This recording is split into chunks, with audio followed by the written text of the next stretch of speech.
Now in this module 4, we'll give you a very brief introduction to networks. So the outline of this module is that we'll first talk about networks, and then we will get on to what are perhaps the most important networks that are IP based, i.e. Internet Protocol based networks. So if you ask the question, what is a network? Now a network is just simply a collection of computers that can communicate with each other. A computer is connected to a network typically via a Wi-Fi or Ethernet. Each computer on a network is called a host, and terms like LAN, which is local area network, and WAN, wide area network, are used to describe different network types based on their size and configuration. So a very simple network is just a router with some computers which is connected to it. So in a sense, the simplest network you can think of is actually just the host by itself. So by default, the IP address 127.0.0.1 refers to the host itself. Now, the network that we are really interested in is the internet, and the internet is the world's largest computer network. In fact, it is by far the largest engineered system that humans have ever built. And if you look at the size and the sheer scale of the network, it's almost quite a surprise that it can still offer us all kinds of services fairly reliably. So if you look at this particular picture of the internet, here each line is drawn between two nodes representing two IP addresses. It's really quite a beautiful picture of the internet. Now the networks that we're interested in are IP networks. So the most common networks are Internet Protocol based networks.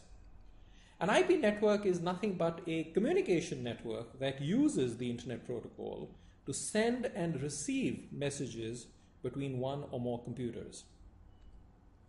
So technologies such as Ethernet, Wi-Fi, 2G, 3G, 4G are all different kinds of networks at the physical/link layer, but they all use the IP system, quote unquote, the IP protocol, to manage their communication.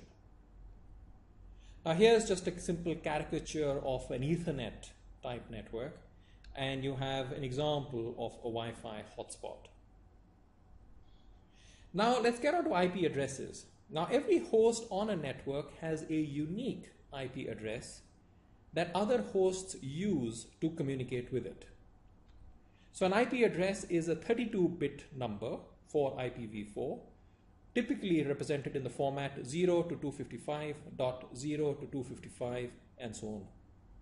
So for example, you have the number 10.34.245.273 for better readability.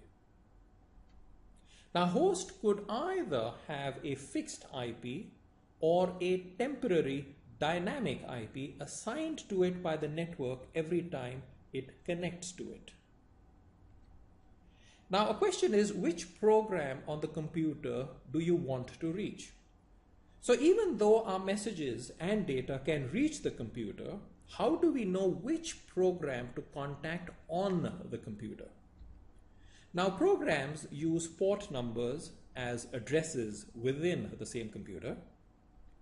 Port numbers vary from 1 to 65,536. Web servers typically run on port 80 for HTTP and port 443 for HTTPS. So the browser always tries to reach port 80 or 443 unless specified otherwise. So for example, when you go to google.com, that's equivalent to google.com:443, or hindu.com, that's equivalent to the hindu.com:80, and HTTP localhost :8080 is the same as my custom web server listening on port 8080 on my own computer. So how do these programs really understand each other's messages? Now, web servers and clients agree to communicate in a format called HTTP, which is the Hypertext Transfer Protocol. And HTTP is a format that mandates the following items: a URL, which is the Uniform Resource Locator, headers and method type, and body. So we want to end this brief introduction to networks by making an important statement. And the statement is as follows: that my browser is a program that can connect to some program, the server, on some machine somewhere on the network. So the important question that comes up is the following, and that is, how does this actually happen?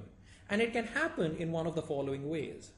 So if computers can discover each other, if computers can message each other in a way that both can understand each other, if a program can discover a specific program on another computer, and if a program can message another program in a way that both can understand each other.